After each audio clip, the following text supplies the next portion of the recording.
Good morning, everybody, and happy Saturday. Welcome to another edition of the Spin Zone. I'm your host, Spin Doc, here with you, as always, on behalf of the Daily Bread Network. And we are coming at you live with a pretty big Saturday slate. There's some rain potential weather issues in the forecast, but we still got three pitchers to talk about today. We got a whole bunch of stuff to get to, and is that the as I said yesterday on the Balking Dead with Sharpie, is free VIP contest starts today. Will run over the next 4 show days.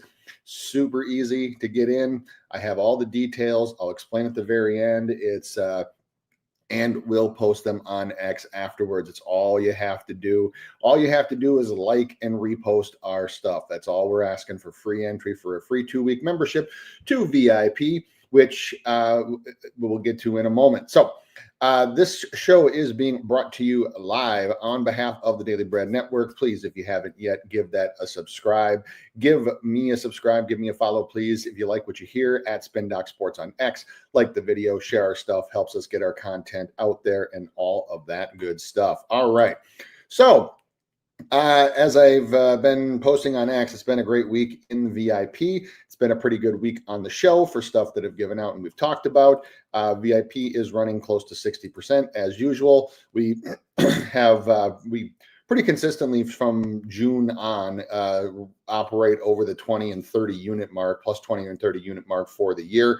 If you obviously we're doing the contest at the end, but there's a link that is on pinned for me on X if you want to get in on that. And the easiest way to get in is just to click on the link. We can get you in for a weekend, for a few days, for a week, for a month, whatever fits your fancy. So before we get on with the business of the day, let's talk about yesterday. Let's talk about what we learned yesterday. First and foremost, just because I posted about it last night, because I was following it and they almost gave me a coronary, but the Colorado Rockies. Yes, for me, they are on no under island. And yes, I don't give them out as an official underplay. I would be lying if I said that we didn't play them yesterday in some fashion, because when the book talks, you have to listen.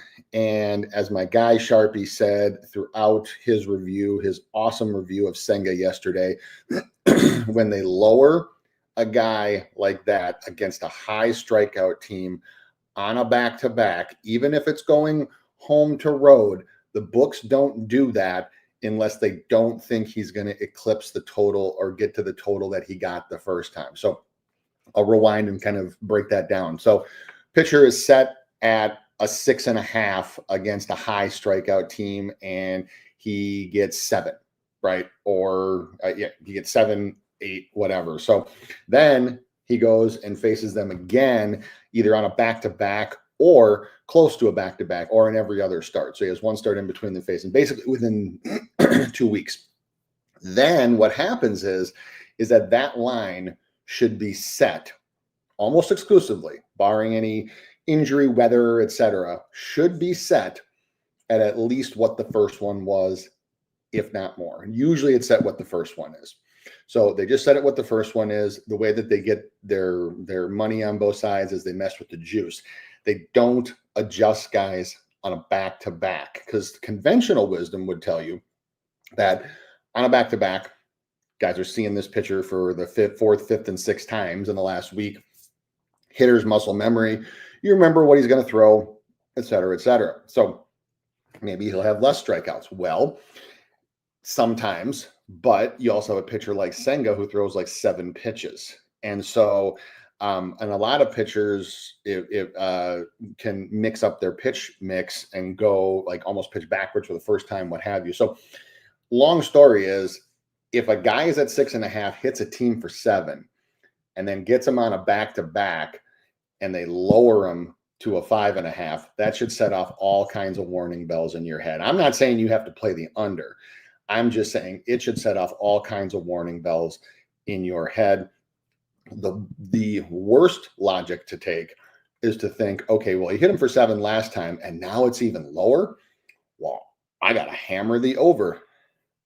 Books know that, and they know you're going to do that. So Kodai Senga, I think he had like 5 of the last 6 batters on 2 strikes, so almost gave me a coronary with the under, but it did hit, it did cash and worked out. Elsewhere across baseball, Tarek Skubal is semi-human. He still pitched a hell of a game. I mean, it was an even money. It was plus money shot. See, those are the losses that, because like we took him in VIP. Those are the losses that like every loss sucks, but those are the ones that I can live with. And the reason why is because we had a 50-50 shot on a guy who was just absolutely dominating and striking out the universe, no matter where, what, when, why, how, whatever. And he didn't make it. But it was plus money. You didn't pay any juice. And whenever you're taking a 50-50 shot and it's something that where it's at plus money, where it doesn't need to win at 50% of the time, you do that over and over and over and over again, you're going to come out ahead. That's plus EV. The ones that kill you are the opposite, where for guys that are like minus 140, minus 150 that don't hit on 50-50 shots, those are the ones that touch you up a little bit. So the Tarek Skubal one, I mean, he pitched a hell of a game. And, you know, the one thing that did happen yesterday that I personally think may have hurt his chances for the over is that Pete Crow Armstrong, because Skubal throws in the zone a ton. And Pete Crow Armstrong has well below average zone contact and a lot of zone swing. PCA didn't strike out yesterday. And he actually swung very early, very often, and put the ball in play. And I think he had like 2 one-pitch at bats, and they're both outs, but that doesn't help us when that doesn't help when you're on the strikeouts. So not horribly upset about that one. It's a plus money L.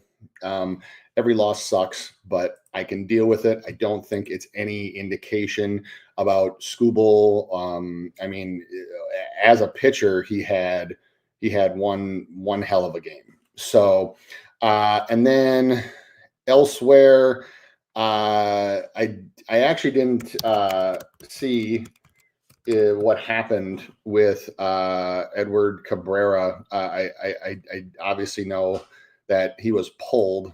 I actually didn't see any updates about if there was any health situations there going on, just because he was only at 63 pitches, was one strikeout away, and have not really seen anything from the team about if there was any injury or anything going on. So the one thing I did want to say, though, because this is the second time that this has happened with a Marlins pitcher, because it happened to Max Meyer at 75 pitches, is that the Marlins are a team that you got to look for, and you have to be wary of early hooks, because their manager has done this a couple times. McCullough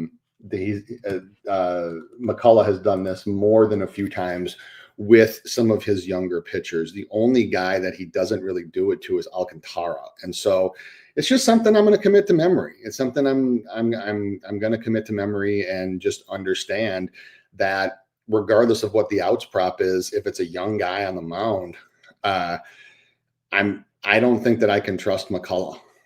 He gets very jumpy. He pulls, I think, and I'm obviously not a baseball manager, but he pulls starters early sometimes. He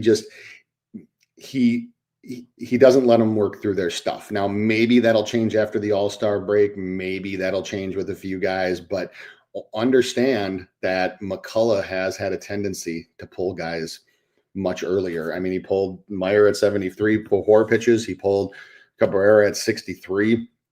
Both of them were doing, okay. I mean, it's not like they were like pitching a no-hitter, but they weren't pitching poorly either. So that would be something else to commit to memory.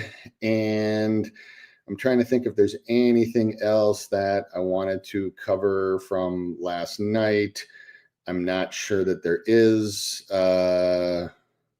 Nope, I think that'll do it. So All right. All right. If you do have any plays or anything else, anything you want to talk about, please go ahead and feel free to drop it in the chat while we go on with the business of the day.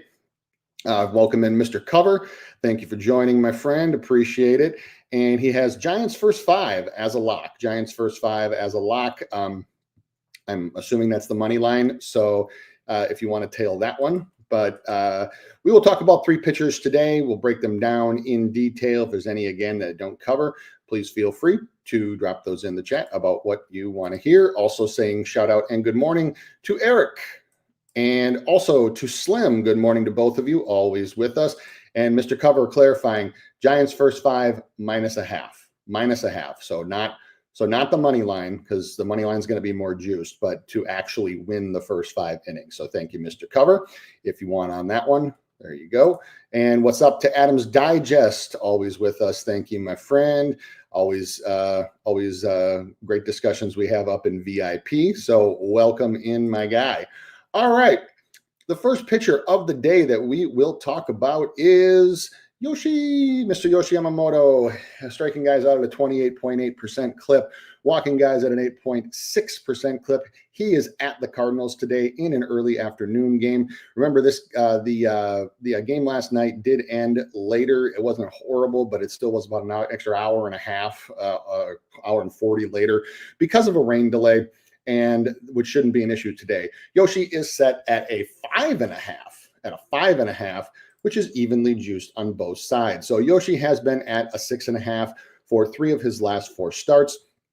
In the one that he wasn't was when he faced the Diamondbacks at home, when he torched them for 9. Now, the one thing I will say is when Yoshi has not been a 5.5 or has not been a 6.5 or better on the road, he has some mixed success. So, for example, he was at a 5.5 on the road at Arizona, got 4. He was at a 5.5 at Philly, got 5. And he was at I think that those were the only 2, because everything else would have been at home. So when he gets dropped on the road, and actually this goes back to last year as well, when he gets dropped down the road, not a huge deal of success.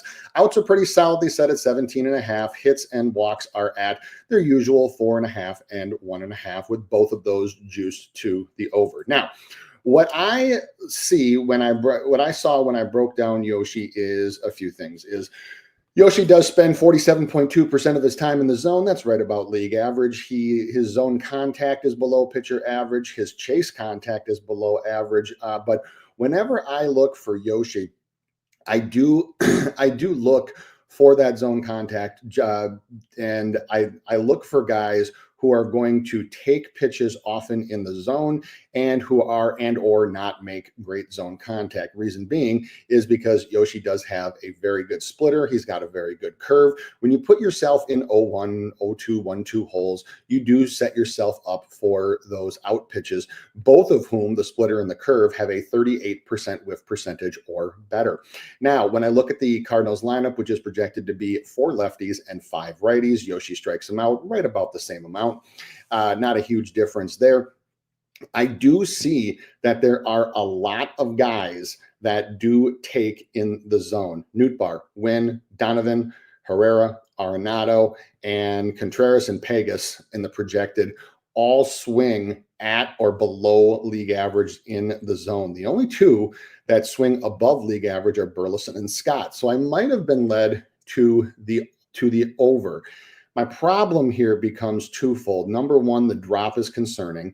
The Cardinals are a team that some pitchers get dropped against, but better pitchers typically do not. So like better, more strikeout heavy pitchers typically don't get dropped, or they get dropped when they say this line is the same, but the juice gets messed with. Yoshi got dropped a full K from where he's usually been at, and again, does not have much success at a 5.5 number on the road. My other issue here is that of the guys that take, not only do they make phenomenal zone contact, but even if they are going to chase, you have Nootbaar, Wynn, and Donovan in the 1, 2, 3 hole, who all of whom have a 61.4% chase contact rate or better. That is almost 7 to 10% above average. The other thing that they don't have, with the exception of Newt Bar, who has had a little bit of problems with splitter, it's not horrible whiff percentage, but the other two, Wynn and Donovan, don't whiff to a splitter. They don't whiff to a curve. They just don't whiff to the pitches that Yoshi throws. So with both of that, with all of that in mind, I can't put these three up for anything more than 1, maybe 1.5 between the three of them, if this is the lineup that they end up going with. Now, 4, 5, 6, Contreras, Herrera, and Arenado. Contreras I have to put for a strikeout. Horrible whiff percentage against splitter and curve. 82.2% zone contact, which is under average. He swings at league average. It doesn't really make a difference. Contreras is going to be swinging for power when he does. His contact metrics don't match up well. I got to give him 1. So now we're at, I would say 2.5. Herrera and Arenado is an extremely high contact guy. Hasn't struck out in either of his plate appearances against Yoshi. The other thing that Arenado has is he's got a ridiculously low whiff percentage to everything Yoshi throws and an exceptional chase contact percentage. You can't really put him up for much. Herrera I have as a 50-50. He does have good zone contact, but does take pitches, and his whiff percentage against splitters and curves and chase contact are iffy. They're in the middle. They're not the best, not the worst. So now I'm coming up with about 3.5 maybe. And then the 7, 8, 9 hole, I will take the other one I'll take Burleson in the 7 hole in a second. Pegas and Scott I have to put down for 1 both. Scott, poor zone contact, poor chase contact as well, usually as a strikeout candidate. Also striking out to righties at 25%. And Pegas has some pretty gaudy whiff percentages to splitters and to curves. And when he chases, he only makes contact under 50%. So that gets me to 5. And then it becomes down to Burleson. Burleson swings a lot in the zone, makes great contact when he does, and has the highest chase contact on the team. I can't put him down for anything more than a 0.25 or bare minimum. So where I come up with is I have the guys that Yoshi can get for sure being Contreras, Pegas, and Scott. So the cleanup hitter and the 8 and the 9 hole are the 3 that he can get for sure. Now, can he come up with 3 more strikeouts from the rest of the lineup? I have no choice really but to say that Arenado and Burleson and Donovan are either or are close to dead spots. So then that means you got to get 3 strikeouts. You either have to strike out one of those guys for sure, maybe 2, but then, or you have to get 3 strikeouts from Herrera, Nootbaar, and Wynn, which is a tough proposition. Or you have to get Contreras, Pegas, and Scott. You have to get 2 of those guys 2 times. So that's just my overall view of Yoshi. And really where I'm landing on with this one is, unless he's going to get one of the guys that he's not supposed to get, or unless the Cardinals are going to not play one of these guys, one of the high contact guys. So the high contact guys being Donovan, Arenado, Burleson, probably Nootbaar. If you have one of those 4 out, that changes the equation. But if this lineup is as projected, I am coming up with some very tough paths to 6 here.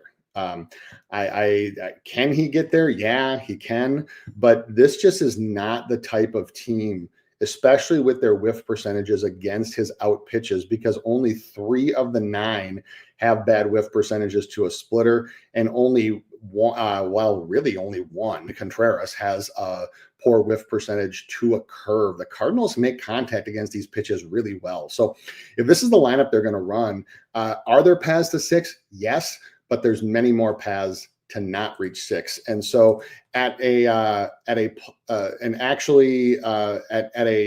virtually even money proposition, minus 115 is close to even money. If especially for a pitcher on the road and a pitcher who is coming off only striking out 2 against the Yankees and really kind of getting pummeled, is that I don't see many paths to 6 here. So if this is the lineup that they run, this is a pretty clear look on an under, probably for a half unit, depending on how the lineup is constructed. Maybe want to go a little bit more. So All right. Adam's also saying also rain in the forecast here in St. Louis mid game. Yep, could be very well, very easily could be. And I see a few paths to 6, and they all involve striking out multiple guys multiple times, which again could happen, but that's the exception, not the rule. Or getting guys that are super high contact and both chase and in zone that he's not supposed to get. Again, could happen, exception, not the rule. Or the Cardinals just run some other weird kind of lineup. That could be too. So want to say what's up to Go Get 'Em. Welcome in, my guy. Morning to you as well. Thank you so much for joining. Appreciate you. I'll give you some thoughts a little bit later, Adams, on Charlie Mimo. I see that in there. So, all right. So that is, Roger saying good morning to you. Good morning to you too as well, Roger. Huge day today indeed. Lots of guys going, lots of action to get to. So the next guy that I want to get to is Mr. Hunter Brown. Hunter Brown, the righty, striking out guys at 30.7%, walking them at 7.3. He gets the Guardians at 3:10 Eastern time. And we have a line exactly what I thought it was going to be, where you can't really put him at a 5.5 with this lineup. I'll explain why in a minute. And you certainly can't make the juice any different than you do given the projected construction of the Guardians lineup. So pretty heavily juiced 6.5. Now, Hunter Brown, he has obviously failed to hit this in 2 of his last 3 starts, but both of those were against the same team. Everybody else, he is pretty much just murked. The only team, he was on a streak of 8 or 9, just 8s and 9s consistently, with the only exception being the Rays. Well, what do the Rays do, or what did the Rays do that was different from the teams that he was facing? So the Rays, first and foremost, is they do swing often in the zone, and they have a reasonable chase contact, but they swing often in the zone. And that's going to be one of the keys that I wanted to talk about with this one.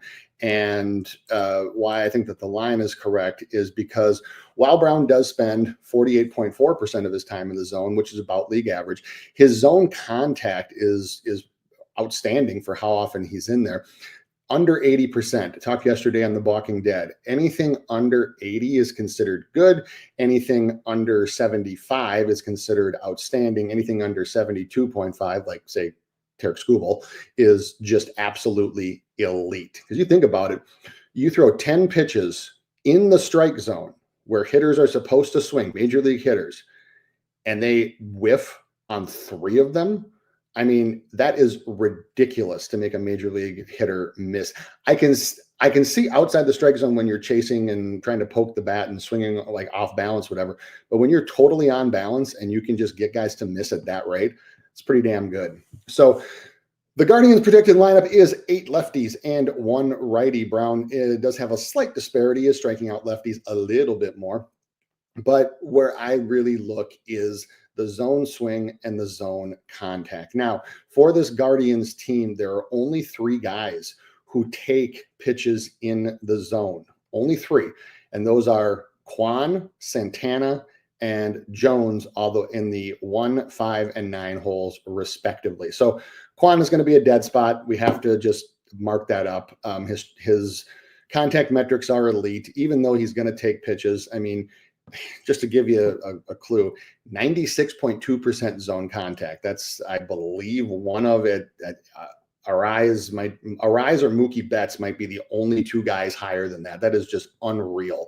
77.5% chase contact. I believe that is number 1 in baseball, if not top 2 or top 3 for guys with enough plate appearances. So Stephen Kwan has to just be a dead spot. So you got to just take him off the list. The next 2 you probably have to take off the list, and maybe you get 1 strikeout between all 3 of these guys. Kwan, Martinez, Ramirez. I've talked about this about the Guardians before. I talked about this when I talked about Rodon earlier this week, is that the top 3 of this lineup is just absolutely elite at the stuff that Hunter Brown throws. None of them have a whiff percentage to any of his pitches, including his out pitches, of higher than 21% when a league average is over 33. So, and actually, some of these guys have single-digit whiff percentages. You have to just put all three of these guys as dead spots, and you have to, if you want to be on a Hunter Brown over here, you have to just like pray that you get one strikeout between the three of them, because all three of them against righties, strikeout percentage 8%, 17.2, 11.8. League average is 21.5. That's pretty simple math. After that, as it always does with the Guardians, it gets fun, because the guys that they put in after Juan Martinez and Ramirez, Brown can probably, with the exception of Santana, Brown can probably get every single one, because Brown has faced Santana 7 times. He's only gotten him once. Santana does have an 85.7% zone contact, which is significantly above average. Doesn't have a high whiff percentage to a curveball, which is one of his main out pitches. So I can't put Santana up for anything. I have him right now for my 0.25 minimum, but it's a half at best. So of those 4 guys, let's just say we're getting 1K, maybe. So we got 1K with 4 guys. So now we got to get 6 more between the other 5. Can it be done? Looking at this lineup, it actually can. It actually can. Here's how. So Manzardo swings on average in the zone, makes contact under 78%. That's not good. You have to put him down for 1. Schneemann, who's projected to bat after Santana, swings on average in the zone, 75% zone contact, and also whiffs to a 4-seam fastball, which is Brown's most off-thrown pitch. Over league average, you have to put him down for either 1 or close to 1. Then you have Gabriel Arias. He is the strikeout candidate in this lineup. Hacks, swings aggressively. He's supposed to swing aggressively. Has a whiff percentage to a 4-seam fastball at almost 40%, and makes zone contact at under 68%. Actually under 67.5%. Blah. I actually have him down for a 1+. So with Manzardo, Schneemann, and Arias, between the 3 of them, I do have 3.5 strikeouts. Now I get to Naylor and I get to Jones, and both of them, because of their zone contact again, which is both of them are below league average, and both of them have pretty gaudy whiff percentages, 2 curves and also 2 changeups, which is his out pitch for lefties. I have to put them down each for 1. Jones also has struck out 3 out of 5 times against Hunter Brown. That would get you to 6. So you have Arias, Schneemann, and Manzardo combining for 3. You have Naylor and Jones for 4 and 5, and then you have the other 4 combining for 1, which gets you to 6. Now you can start to see why the line is set the way that it is, because all that happens, you're still only at 6. Now, can Hunter Brown get to 7? Of course he can. There can be a situation where Juan Martinez, Ramirez, Santana, or the first 3 have to swing at something on a swing and steal, or they just get caught looking, or maybe there's a bad umpire coming. All of those peripheral things can happen. But if you're going by the straight numbers, then that is what adds to 6. So what you're banking on by taking Hunter Brown is you're banking on, if you're taking an over, which the plus money is nice, don't get me wrong, you're banking on him getting Juan Martinez or Ramirez, which he's gotten them once in a combined 6 plate. Actually, Santana too. He's gotten the 4 of them twice in 13 plate appearances. So again, can it happen? Of course it can, but it's not very likely. Or you're going to need the other guys, Arias, Naylor, and Jones. One of them is going to have to strike out twice. Actually, probably 2 of them are going to have to strike out twice. So looking at the rest of Hunter Brown's props, I don't see anything that's going to give me any clue about if he's going to go any longer. His outs are set where they should. His hits and his walks are set where they should. This seems like a 6. This seems like a 6. So what I would recommend to do with Hunter Brown, if this is the projected lineup, I would take him, and you want to play him in some fashion. I'm not sure that I like paying minus 140, minus 150 for a guy that can strike people out at this rate. So I might want to just take him down to a 6 and then check and then maybe try to pair him with something else. Or you can wait till the lineup comes out, because if the lineup comes out and either and any of these 4, Kwan, Martinez, Ramirez, Santana, if any of those 4 are out, then I can easily see the juice evening out a little bit, and I can see the over maybe even being like slightly juiced and the under coming down. I think it's the over coming down from plus 120 to like minus 105, and the under coming down from like minus 140 to minus 120. So if that happens, Kwan, Martinez, Ramirez, Santana, one of those 4 would have to be out. Now, if they go the other way and say Arias, Naylor, or Jones are out, probably Schneemann too, those bottom 4, if one of those is out and replaced with a guy that has higher zone contact, then it becomes a very easy under. But by that time, you're probably looking at like minus 155, minus 160. So that's just how I would approach Hunter Brown. It's the other thing you can do if you want is, and this is, I've talked about this before with both Sharpie and here on this show, is this is just another way to play them. If you're going to be following the game live, you can wait till the first inning. And what you're banking on is that he gets Kwan, Martinez, and Ramirez without a strikeout. Because Manzardo, if he bats in the 4-hole, could be a very easy candidate for a K. So if he goes to the first inning, and let's just say he throws average pitches, 12 to 15, and doesn't get Kwan, Martinez, and Ramirez, with the way the juice is now, you might be able to get a 5.5 live. If your book allows it and that's your thing. So you might be able to get a 5.5 live. And the reason why you do that is because then the fun part of the lineup begins, because as I said, he can get Manzardo, he can get Schneemann, he can get Arias, he can get Naylor, and he can get Jones. So the risk you run is that the same thing that happened with Carlos Rodon, is that one of those guys get on base, or 2 of those guys get on base, and then he faces the Manzardos and the Schneemanns with guys on base and has to get a strikeout. They're high strikeout candidates, they K, and that goes by the wayside. So just another way that you can play it. I've been looking for spots to potentially play the Guardians in that fashion if they run this lineup, because some teams, like say the Pirates, do put their high contact guys typically at the bottom. So you have Frazier, you have Kiner Falefa, et cetera, at the bottom of the lineup. And then you have guys like O'Neill, Cruz, and Reynolds and whatever up top. The Guardians do it traditionally where all their high contact guys are up top. It's like if you organized it by zone contact, you would just see that the projected lineup right now is almost identical to if you numbered them 1 through 9, best to worst. So you can wait till after the first inning, hope that he gets, and just hope he gets the 3 guys out with no strikeouts, and you'll probably get a better price. So I'm not saying that that's what I would recommend or that I'm even going to try to do that. I want to see the projected lineup and how they organize it, but that is another way. And that is always a way. Just as a little tip for the future, that is always a way to play the Guardians if they have Kwan, Martinez, Ramirez up top. All right. Eric, I see your question about Gausman and Castillo. We will talk about those at the end. We will definitely get to those. But the last guy I want to talk about is a guy that, just given the team he's on and who he's playing, I would expect to be one of the more public pitchers of the day. That's Garrett Crochet. Garrett Crochet, the big lefty, striking out guys at 30.9% and has actually been an absolute freaking machine lately.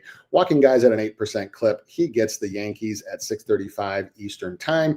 And we have a line that opened at it opened at 7.5, which I thought it would open at 6.5 with heavy juice in the over, and they'd let the public kind of juice it. And they'd let the public bet the over, which is what I'll talk about why in just a moment. But I thought they would do that, but they didn't. They opened it up at the middle juice, like minus 130, minus 135 on most places, at a 7.5, and knowing that the public is going to steam this over here. This is going to be a steamed over. It's already happening. It's already up to minus 144, minus 150 in some spots. And to me, that says something, which I'll explain in just a moment. All right. So Garrett Crochet. Well, as I said, this man is absolutely rolling. He has 23 strikeouts in his last two starts, and both of those are on the road. Now, both of those are to the Braves and the Brewers, both of whom had half their lineup or more that had either at or below league average in zone contact, and half their lineup that swung at or below league average in the zone. Why is that important? Well, when you look at this Yankees lineup, which as of right now projects to be 4 lefties and 5 righties, is that you see that one, two, three of the 9 swing above league average in the zone. And of the 3 that do, them being Judge, Dominguez, and Wells, none of them make contact above league average in the zone. Judge is at the 75% range. Wells is slightly under league average. Dominguez is under 82%. So of the ones that swing in the zone above league average, none of them make contact. In fact, of the guys that swing at league average in the zone, you have guys like Volpe, who's almost as bad as Judge in zone contact. The only guys that swing at league average on this team that are decent at zone contact, Goldie and LeMahieu. And Goldie has faced Crochet, projected to lead off, has faced Crochet 3 times and has struck out twice. So there is strikeout potential galore across this projected lineup. The reason being because Crochet does live in the zone, 52.5%. His 2 main pitches are a 4-seam fastball and a cutter. So it's really just 2 different types of fastballs. He's thriving on velocity, location, and spin. And almost all of it is in the zone. He then gets guys to chase with a sweeper. Now, the Yankees don't have a whole ton of guys that chase. The only 2 that chase in this lineup are Dominguez and Wells, and they're projected to bat in the 7 and the 8 hole. Neither one of them make contact when they do. So I have both of them marked down for 1 or 1+. I also have Jazz Chisholm could strike out. If he's batting in the 5 or 6 hole. Jazz Chisholm could strike out 3 times today. I never project that. I never say that he could, but he's an easy 1+. Here's why.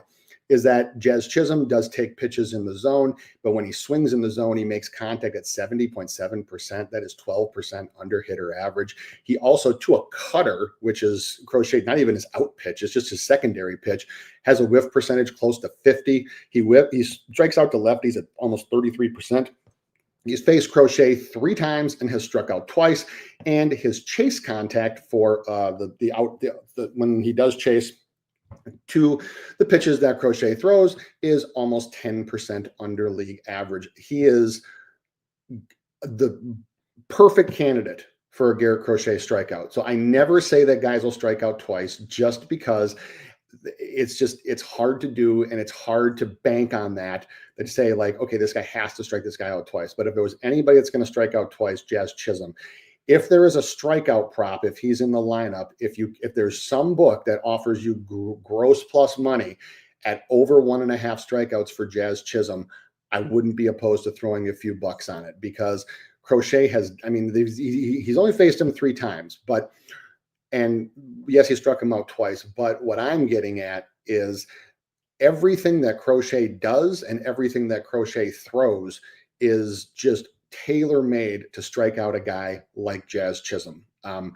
Swing, whiffs to high heat. This is exactly what Crochet throws. So the other guy that I have being a 1+ candidate is Anthony Volpe.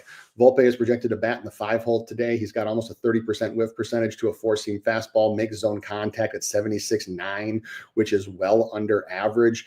And he takes pitches in the zone. So you put yourself down in an 0-2 or in a 1-2 hole, and Garrett Crochet is just going to absolutely torch you. So home, road, it hasn't mattered. And to the point where this year, when Garrett Crochet gets ahead, his strikeout percentage is 47.7% when he gets ahead. And when he gets you in an 0-2 count, it's over 50. against all batters. So if this team, if the Yankees, who many of them take pitches in the zone because they are one of the more patient teams, if they are going to take these pitches in the zone, which based on Crochet's outs prop, which is solidly set at over 17 and a half, which means he's going to go 6, and his hits and his earned runs are both at their normal 4.5 and 1.5. If that's going to happen, then they're going to put themselves in multiple positions where this man has a 47 to 50% strikeout rate.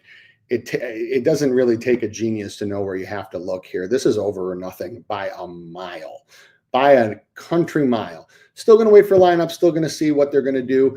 We also get a slight boost. I don't want to say that it's going to be like great, but Bruce Dreckman is a slightly pitcher slanted umpire, so we might be able to get a little bit of love there. Some of his calls can be a little bit conducive to where Crochet throws. So looking up and down this lineup, and if this is the way they run it and the order in which they run it in, the only guy that I can see being a deader spot, and this is really strange to say, and it's not even so much just by contact, Bellinger is potentially one. However, Crochet is striking out lefties at 37%, so it hasn't really mattered. Bellinger strikeouts to lefties over the last 2 seasons is only at like 10%. I mean, he's done a fantastic job, which is really weird to say because he used to be a guy we would pick on for strikeouts, but he's really gotten better at this. So Cody Bellinger is a guy who could be a potential dead spot, but in reality, every single hitter in this projected Yankees lineup can go down. So this is a clear over or nothing. I'm just going to wait for the lineup, but I have a very, very clear line on the over here. I don't care that it's getting juiced. Depending on how they organize their lineup, I actually might look to do some kind of alt and take him at like 8 or 9, because there are multiple things in this line that says he is just going to absolutely smack. All right, that's Garrett Crochet. And I got a few questions here that we'll get to in a second. I just want to give a shout out to Mom Who Bets. Good morning. Happy Saturday. Thank you so much for being here as always. Also, shout out to Kid Keon and Kid Keon, Roger, Eric, and Adams. We'll get to yours right now. So other looks, other sides, other totals, other stuff for the day. Let's take a look here. All right. So first, Adams Digest asked, Charlie Mimo on the road is terrible. Actually, Charlie Mimo this whole year has been terrible. Thoughts on him today in that ballpark? So I might have a look at the strikeouts for Charlie Mimo today. I might. And the reason why is because of what you said, is because it is a hitter's ballpark. It is a ballpark that is very conducive to runs. And Charlie Mimo, being a veteran pitcher, and given some of the guys that the Athletics have had to put in because of injuries and et cetera, is that I can see him doing more K hunting today. I can see him going for strikeouts, and you have a lot of guys that do have whiff percentages, at least even in limited sample size, that is pretty bad to his mix, to his stuff, to breaking balls. So I'm still undecided from a totals perspective. If you're looking at it, it's over or nothing. I think that there is a world where he does like his best Blake Snell impression, where he'll strike out 6, walk 3, and give up 5 earned runs, something like that over like 4 innings. That has actually been there. There've been more than a few Charlie Morton starts like that this year. So I think that there's a world where he can get all of that. Good question though. Let's see. We got Eric. How do you feel about Gausman and Castillo? Well, Gausman's interesting because the line is 6.5 again. And I get why the Athletics line was at 6.5, because they ran that like poverty lineup out because of all their injuries and all their stuff that was going on at the time. The Twins don't have that. And the Twins are obviously still contending and are projected to have one of their regular lineups in. So the 6.5 is a little suspicious. for me, for Gosman too, a lot of it does depend on his four-seam fastball velo. It was, oh boy, was it there against the Athletics. There's worlds where I want to take Gosman pregame, but for the record, even though it's against my hometown team, I actually hope Gosman smacks today because he's starting for me in fantasy, and I'm in a dogfight, and I'm tied for first place. So, sorry, Twins. The Twins can win the game. I just hope that Gosman goes ballistic today. So I need him for fantasy bad because the weekend's tomorrow. Everything else for Gosman, though, says that he's going to have a pretty good start. The 6.5, I'm going to have to wait on the lineup for. Now, for Castillo, great matchup, pitcher. Castillo. So Castillo is actually third, I believe, among all active pitchers for throwing four-seam fastballs. He's kind of really gone away from his breaking ball. The Mariners announcers were talking about it because in VIP we cashed Wu in his last start. It might have been on Thursday, I think,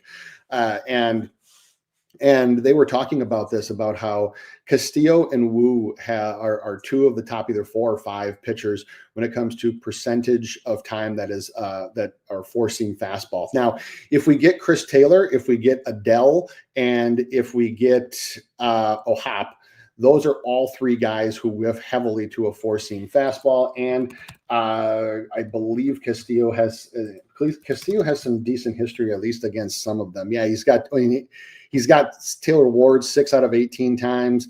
He's got Trout 4 out of 9 times. So if we get this projected lineup, because combined Taylor and O'Hop 5 Ks in 16 plate appearances, and the over stays right where it's at, right around the -130 to -145 range.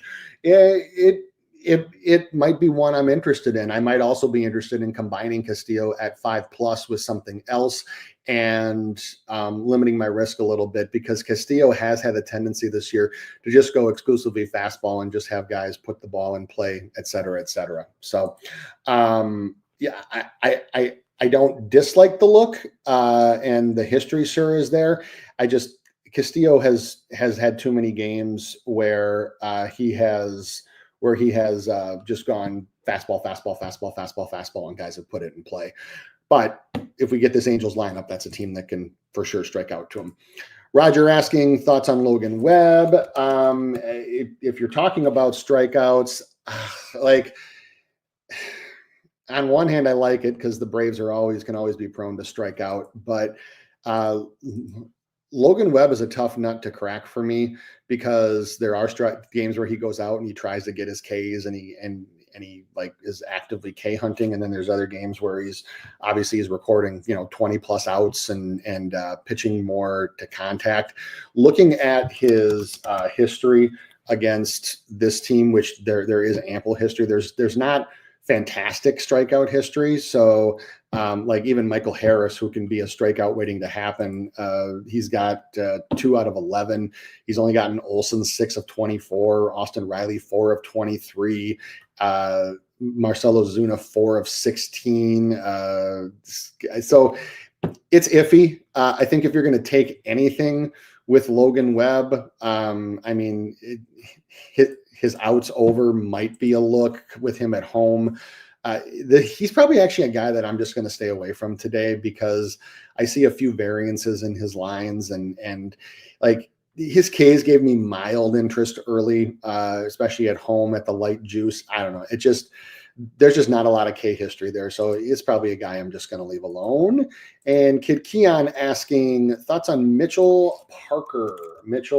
Well, whenever you have a team like the Rangers, or whenever you're facing a team like the Rangers, what you want is a guy that can make people miss in the zone, because the Rangers swing often, they swing early, they swing a ton in the zone.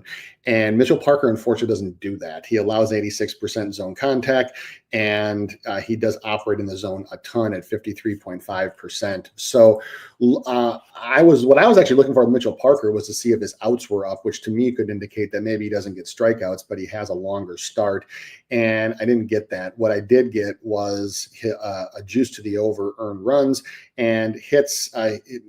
his hits were way up at 6.5 last time at Arizona, but they're back down to the usual 5.5. But even being 5.5 at home, when you're averaging about 4.5 hits allowed per game with juice on both sides, is a little suspicious. So nothing really for me on strikeouts for Mitchell Parker. I might have a look on the Rangers team total, might have a look on that. But from a K perspective, what I need if I'm going to back an over on the Rangers is I need a guy who pitches in the zone, which Parker does, and can make guys miss, which he does not. So for only a 3.5 line, it's probably one that I'm just gonna be out on. So Justin in the house. What's up to Justin? Thank you so much for joining. Thank you for being here. Appreciate you.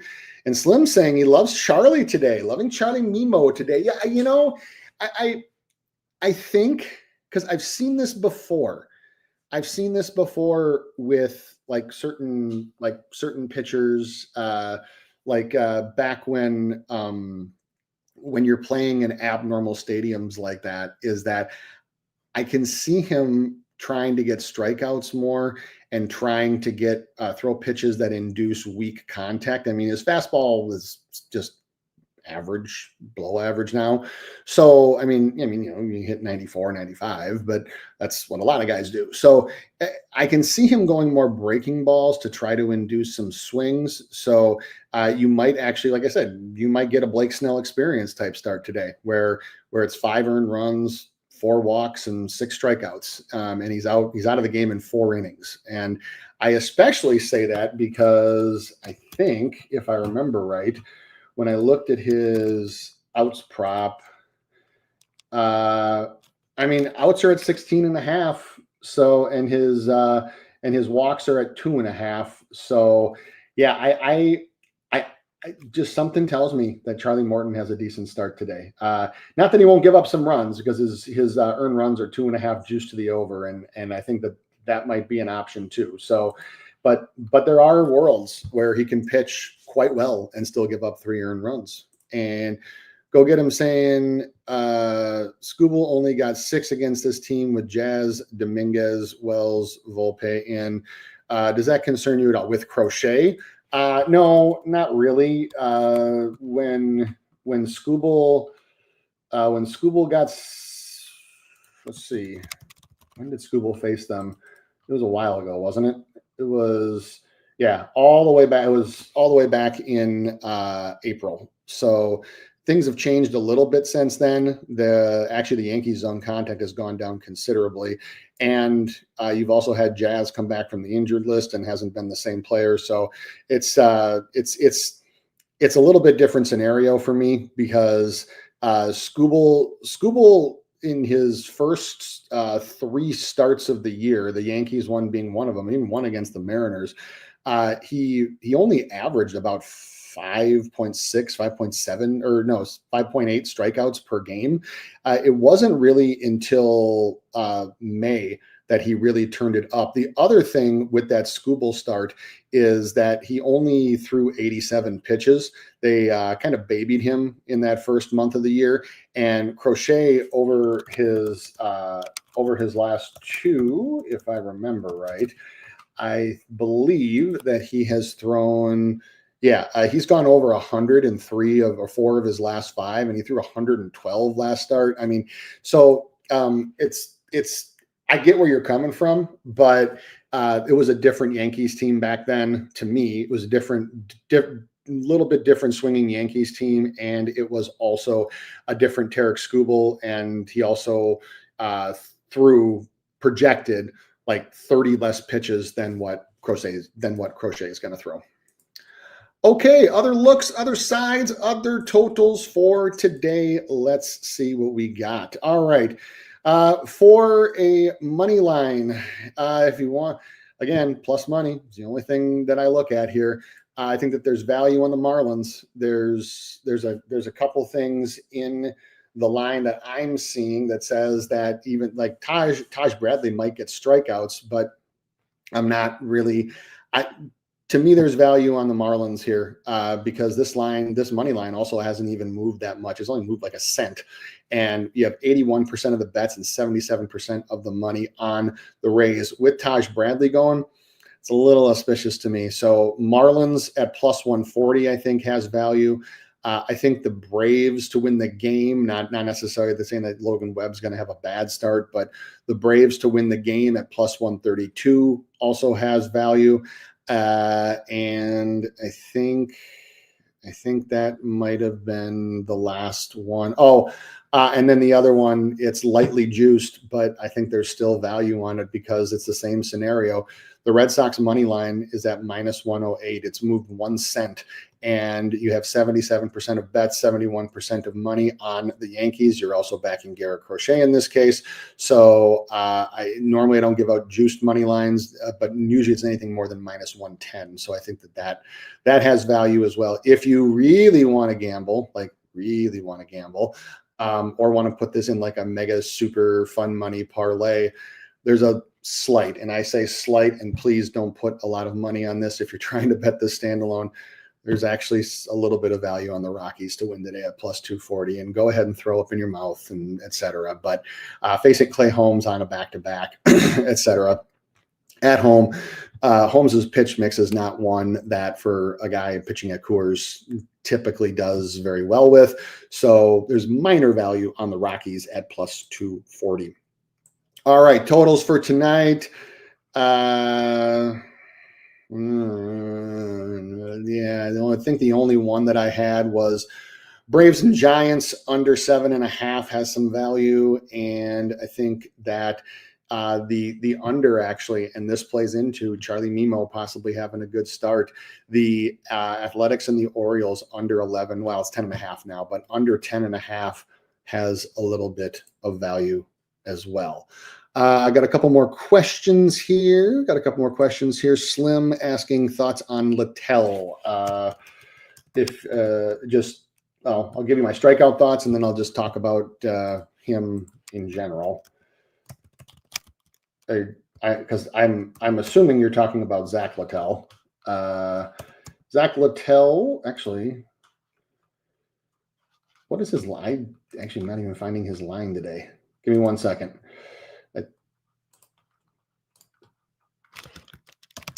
Let's see. Wait, Littell's not starting today. Oh, okay. You corrected it. Paddock. I'm like, I was looking. I'm like, why did I not see Zach Littell's line on my stuff? I'm like, oh, okay. Chris Paddock. That makes a lot more sense. Sorry about that, Slim. I didn't see your second comment. I was like, I didn't know Zach Littell was starting again today. All right, Chris Paddock against at home against the Blue Jays. He's been just pitching so well lately. He's been a strikeout machine. My problem with wanting to back him on a strikeouts is that the way that you get the Blue Jays is by making guys chase and having some or low chase contact allowed. Paddock doesn't do that. He has above average chase rate, but guys are making contact at 66.1% when they chase against him. So I'm not really looking at his strikeouts there. It's hard for me to fade him with the Blue Jays being on the road. What I might be interested in for this one is I might be interested in some earn runs over maybe at plus over 2.5 at plus 100. That might hold interest to me because the Blue Jays do chase a lot, but they also make a lot of contact when they do. They actually make a lot of power contact when they do. So I can see that being a potential thing. And then Joseph, welcome in, and thanks so much for being here. Thanks for joining. I was interested in Suarez over 5.5. Lefty versus Pitt projects well. Okay, but the juice has moved against me from minus 104 to minus 110ish. Any thoughts on Ranger Suarez? I noticed the exact same thing you did, which is why I just crossed it off. So I have always been like when I'm looking at stuff like that, when I see the line make that kind of move like you did, is I typically will just leave it alone because now it's really moving. Now you got an under 5.5 at minus 140, and you have his outs, which were at 18.5 last game. Now it's just to the over, so you got it down to 17.5, and his hits are up just to the over at 5.5. Now Ranger Suarez, the pitcher, is the kind of pitcher that you want against, in general, against the Pirates is a guy that can pound the strike zone and make you miss in the zone, just because they do have a lot of guys that take. The problem becomes is that Ranger hasn't done that. He's allowing almost 84% zone contact, which is above pitcher average. His chase contact is even worse. His chase contact is one of the worst among starters in baseball. So I get why it looks how it does. The other thing is that the Pirates lineup has been so hard to project. They run a whole bunch of different lineups out there. So I would wait to see. I would wait to see with the Pirates here about, like, are they going to bat both Frazier and Kiner Falefa? I'm assuming that they will. Are they going to bat some of their other higher contact guys? If Frazier and Kiner Falefa are both in, makes it tough. I'm not like totally against it, but like when all those, like, to me, there were just a whole bunch of factors that just kind of clashed against each other. And when that happens, what I like to do is I just like throwing the guy out and just checking back after the game and seeing what happens. Good question, though. All right. I think that will do it for the day. That will do it for the day, but there's just one more thing I wanted to talk about. This is a free VIP contest. I got the details for you coming up. This is how you or anybody who is not currently in VIP can win 2 weeks free of all my VIP content, all the charts, all the analysis, all the stuff. Here's all you have to do. Every day that the Spin Zone is on, there are 2 tweets that say, like, live on YouTube, et cetera, et cetera. One posted from my account and one posted from Sosa Picks account. So if you're not following Sosa Picks, please make sure to do that. And all you have to do is like and share both of them. You do that, or every time you do it, you get 1 entry into a drawing. This is going to work today. No show Sunday, Monday, Tuesday, Wednesday. What I'm going to do is I'm going to put all of those names, gather them all, put them in an online random name generator. And live on Thursday's show, we are going to draw 10 names. You don't have to be present to win, but obviously I'd appreciate it if you'd watch.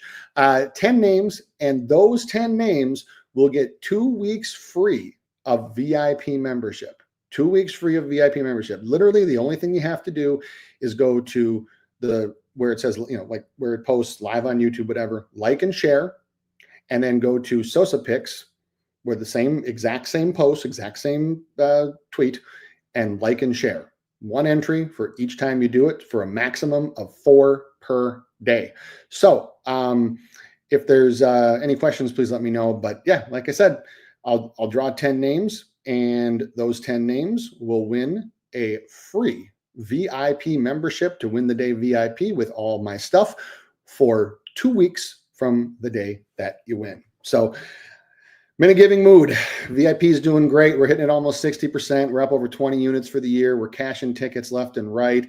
I have multiple VIP members that have actually said that their bookie has contacted them and either limited them or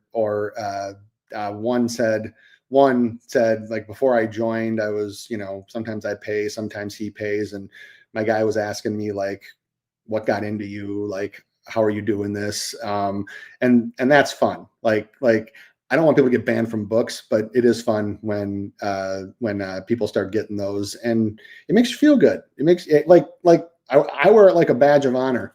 So not trying to get anybody banned, but I am trying to win you money. So would love to help you out on that. So a couple last minute comments here. Joseph, thank you, my friend. Appreciate you as well. Best of luck if you do end up playing Ranger or anybody else in any fashion. Roger, oh, you know what? That's a good that's a good point, Roger, because there's no show tomorrow. I'll give some thoughts on the finals in just a moment. And we also have Mr. Cover with another play for you. If you're interested, I'll leave this up for a second. This is I'm assuming that's UNC for University of North Carolina in the College World Series. So that will be a college and MLB parlay. So Red Sox team Nerfy and UNC money line -138. I like it. I like incorporating the College World Series into it. I like it. All right. So Roger brought up a good point. Since there's no show tomorrow, I'll give you some thoughts on the NBA Finals. All right, so tomorrow, which it goes live at 7 p.m. Or actually 8 p.m. Eastern. You have the Thunder laying 11, and right now, what I see is 80% of the bets and 76% of the money are on the Pacers. So the public is heavy on the Pacers, but the line has moved against them. This is a reverse line movement happening right now, and so this is the same exact thing that happened, the exact same thing that Oklahoma City did against Denver in their quarterfinal series is exactly what they did against the Pacers. They got up double digits. They were up 14-15, and they got complacent on offense, and they didn't keep going for the jugular. And Indiana is a team that for all 48 minutes, they just keep coming at you. They don't care if they get down. To them, the score is always 0-0, and they play with that reckless abandon, and it's just so fun to watch. So the game after, so in Oklahoma's series against Denver, after Denver came back and just stole game one from them, you did have Oklahoma City absolutely obliterate. They got the message and they just kicked the living hell out of Denver, 149-106 in game two. The way this one is lined is like that's exactly what's going to happen. And Oklahoma City has done that. They have come back when they've kind of been shocked and have just beaten the living hell out of teams. So there is a world where OKC can win this game by 20, especially if they don't get complacent. From a totals perspective, a lot of money on the over here. It's interesting. It opened 5 points less than game one, and it's the over is being steamed. I'm not sure I like the over as much because if you think it's going to be a blowout, then you're not going to want to touch the total here unless it's OKC's team total. So OKC's team total would be one that I would probably look at. But from a spread perspective, it's just very interesting that you only have 20% of the bets and 24% of the money that are on the Thunder, but yet it opened at 9.5 and is already steamed up to 11. And indications are it's going to go even higher. A couple props. I mean, at this point, it's almost impossible to fade SGA's points. We cashed it in game one in VIP. We also cashed Nembhard. Nembhard is also a guy because of his corner threes, and Oklahoma City allows the most corner threes in the league. So I think that you can look at his 3-point prop, his points prop. But as far as the game goes, yeah, I'm going to look again tomorrow and watch how this moves today. But there are indications that the same thing that happened to Denver in game two is what's going to happen to Indiana in game two, and Oklahoma will take game two as okay, message received. Like, yeah, we'll get up double digits again, and we are not letting that happen again. They've done this a couple times. It happened to them when they came to Minnesota for the first game. They have had a tendency when they get on cruise to get on cruise control here and there, and then course correct shortly thereafter. All right, that will do it. That will do it for the day. Want to give one last run through the chat and say thank you to everybody. Thank you to Mr. Cover. Thank you for all the plays. Best of luck with those. Thank you to Eric. Thank you to Slim. Thank you to Adams. Thank you to Go Get 'em. Thank you to Roger, Eric, Kid Keon, Mom Who Bets, Justin, Slim, Joseph, and I think that's everybody. All right. Last thing for the day. If you haven't yet, please remember the contest. All you got to do, like and share both. Please follow me on X. And if you haven't yet, subscribe to the Daily Bread Network. Helps us get our content out there. Best of luck with everything that you're doing. Have a wonderful weekend, everybody. Back live on Monday for day 2 of the contest and more free winners. See you then.